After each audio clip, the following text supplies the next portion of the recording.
Punalur Valakkode Chaitanya English medium nursery സ്കൂളിന്റെ 27ാമത് annual day ആഘോഷങ്ങൾ നടന്നു. പരിപാടികളുടെ ഉദ്ഘാടനം Punalur municipal vice chairman Ranjith Radhakrishnan നിർവഹിച്ചു.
നമുക്കറിയാം നിറയെ അമ്മൂമ്മമാരാണ്. അമ്മമാരെയൊക്കെ കൂടുതൽ അവരൊക്കെ ജോലിക്ക് പോയിരിക്കുകയായിരിക്കാം, അല്ലെങ്കിൽ മറ്റെന്തെങ്കിലും ആവശ്യങ്ങളോ ജോലിയൊക്കെ ആയിട്ട് നിൽക്കുന്നത്. ഏറ്റവും കൂടുതൽ വരുന്നത് അമ്മൂമ്മമാരാണ്. ഏറ്റവും നമ്മളെ പ്രൈമറി തലത്തിലുള്ള കുഞ്ഞുങ്ങളെ ഏറ്റവും കൂടുതൽ പ്രൊമോട്ട് ചെയ്ത് കൊണ്ടു നടക്കുന്നതിൽ ഏറ്റവും പ്രധാന പങ്ക് വഹിക്കുന്നത് അമ്മൂമ്മമാരാണ്. ഏറ്റവും പ്രിയപ്പെട്ട അമ്മൂമ്മമാർ, അതുപോലെ ഈ സ്കൂളിലെ അധ്യാപകർ, അതുപോലെ ഏറ്റവും പ്രിയപ്പെട്ട മാധ്യമ പ്രവർത്തനമായിട്ടുള്ള പ്രിയങ്കരായ സുരാജണ്ണൻ, ഇവരെ വേദിയിലും സദസ്സിലുമായിട്ടിരിക്കുന്ന എല്ലാ മഹത് വ്യക്തികളെയും ഞാൻ പേരെടുത്ത് ആരെങ്കിലും പോയിട്ടുണ്ടെങ്കിൽ വിട്ടുപോയിട്ടുണ്ടെങ്കിൽ ക്ഷമിക്കണം.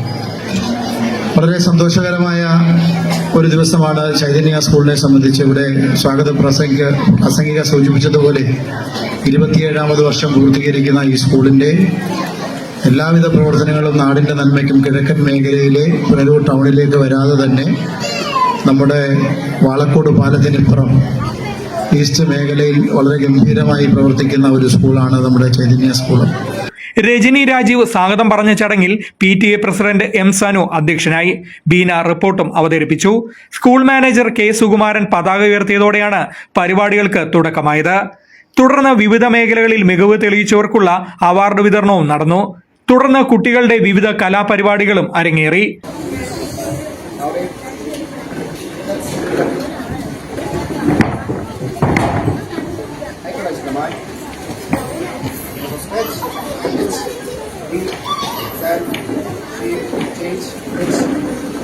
പുനലൂർ RDO സുരേഷ് ബാബു സമ്മാനദാനം നിർവഹിച്ചു.